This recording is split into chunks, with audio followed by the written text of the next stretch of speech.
நண்பர்களே, இன்றைக்கு மதுரை மீனாட்சி அம்மன் கோயிலுக்குள் அனைவரும் சென்று அம்மனையும் சுவாமியையும் தரிசிக்கிறோம்.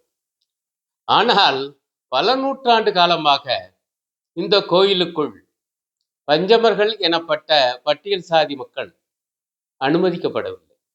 நாடார்குல மக்களும் அனுமதிக்கப்படவில்லை. ஆமாம் நண்பர்களே, இது இன்றைய இளைஞர் சமுதாயத்திற்கு தெரியுமா? பல நூற்றாண்டு காலமாக இந்த அநீதி நடந்து, அவங்களும் இந்துக்கள் தான். ஆனா அவங்க கோயிலுக்குள்ள வர முடியாது, ஏன்னா அவங்களெல்லாம் தீண்டத்தகாதவர்கள் என்று இவங்கள இட்டு கட்டி அதன் அடிப்படையில் அவங்க தெருவில் நடந்து கோபுர தரிசனம் மட்டும்தான் என்று பல நூற்றாண்டு காலமாக வைத்திருந்தார்கள் இதே மதுரையில். அப்படின்னா எப்ப உள்ள நுழைஞ்சாங்க? இன்னைக்கு எல்லாரும் போறோம்.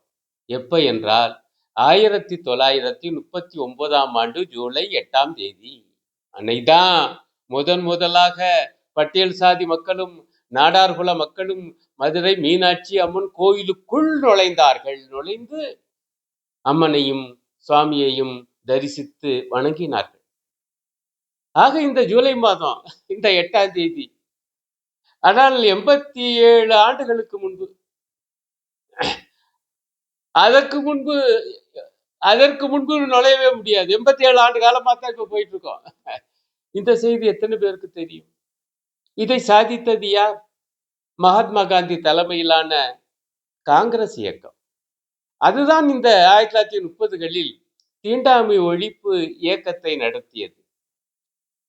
இந்த தீண்டத்தகாதவர்கள் என இட்டுக்கட்டப்பட்ட இந்த பொய்யின் அடிப்படையிலான ஒதுக்கி வைக்கப்பட்ட அந்த மக்களையும் இந்து கோயில்களுக்குள் அனுமதிக்க வேண்டும் என்கிற போராட்டத்தையும் காந்தி தலைமையிலான காங்கிரஸ் அன்றைக்கு கையில் எடுத்தது. அதன் ஒரு பகுதியாகத்தான் மதுரையில் காங்கிரஸ் தலைவர் வைத்தியநாத ஐயர் அவர் தலைமையில இந்த போராட்டம் முன்னெடுக்கப்பட்டது. இதற்காக மக்களை தயார் செய்கிற பணி சில மாதங்களாகவே நடந்தது. அதன் அடிப்படையில் தான் அன்றைக்கு 1939 ஜூலை 8 பட்டியல் சாதி மக்களையும் நாடார்குல மக்களையும் உள்ளே அழைத்து சென்றார். அவங்க யார் யாருன்னு இந்த பேரே என்கிட்ட இருக்கு. ஆலம்பட்டி சுவாமி முருகானந்தம், தும்பப்பட்டி பி கக்கன். அவர் தான் பின்னாடி அமைச்சரானவர் நம்ம கக்கன். ஹரிஜன் சேவாலயத்தின் ஊழியர் முத்து, மதிச்சயம் சின்னையா, விராட்டிபத்து வி.ஆர். பூவலிங்கம் ஆகிய 5 பட்டியல் சாதி மக்கள். அதே போல விருதுநகர் கவுன்சிலர் எஸ்.எஸ். சண்முக நாடார். இந்த 6 பேரையும் உள்ளே அழைத்து சென்றார்.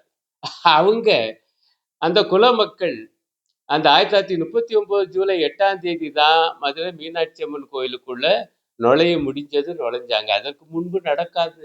கொண்டுவான் கடுமையான எதிர்ப்பு. இன்னும் சொல்ல போனா இந்த மக்களே பிறரும் கூட இதெல்லாம் இயல்புதான். பட்டியல் சாதி மக்களுக்கும் நாடார்குல மக்களுக்கும் அங்க அனுமதி கிடையாது என்பது இயல்பானதுதான், நியாயமானதுதான் என்று நினைச்சிருந்தாங்க, நினைக்க வைக்கப்பட்டிருந்தாங்க. ஆக இந்த நினைப்பு தப்பு. பிறப்பின் அடிப்படையில பேதம் பார்க்க கூடாது. அந்த அடிப்படையில கோயிலுக்குள்ளேயும் நுழைய விட மாட்டோம். ஆனா எல்லாம் ஒரே மதம் தான், இந்து மதம் தான் என்ன சொன்னா அது என்ன நியாயம்?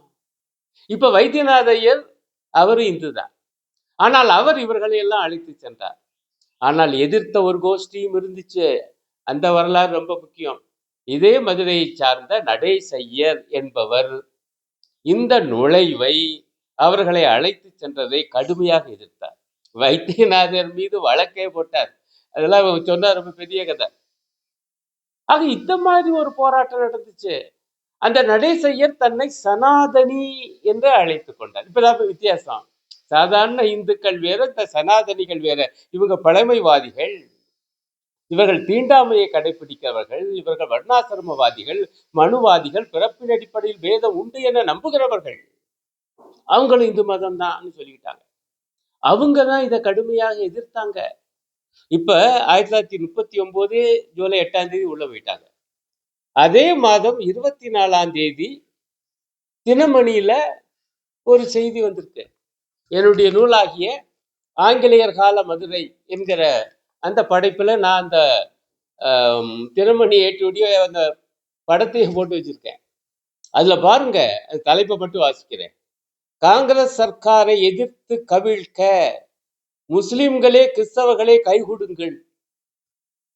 மதுரை சனாதனிகள் தீர்மானம், தலைவர்கள் கர்ஜனை, சமத்துவமாக கத்திரிக்காயாவது, தலைவர் பிச்சு விட்டார். அந்த காலத்துல இப்படிப்பட்ட மொழி எல்லாம் போட்டு, இதெல்லாம் எதுக்கு தெரியுமா? ஜூலை மாசம் வந்திருக்கு. இது மிக முக்கியம். மதுரை சனாதனிகள் தீர்மானம், நுழைவை எதிர்த்து. அப்படி என்றால் இந்த மாதிரி நடேசையர் கோஷ்டியினர் இந்த சனாதனிகள் எப்படி எதிர்த்தாங்க? இவங்க எதிர்ப்பையும் மீறித்தான், அது என்னென்னமோ பண்ணாங்க, அவ்வளவையும் மீறித்தான் மதுரை மக்கள் இந்த மாற்றத்தை, இந்த நியாயமான மாற்றத்தை, அந்த அருமையான ஆலய நுழைவு போராட்டத்தின் வெற்றியை ஏற்றுக்கொண்டார்கள். அதற்கு பிறகு இன்றைக்கு வரைக்கும் அது மிக அருமையாக, அழகாக, சுமூகமாக தொடர்கிறது.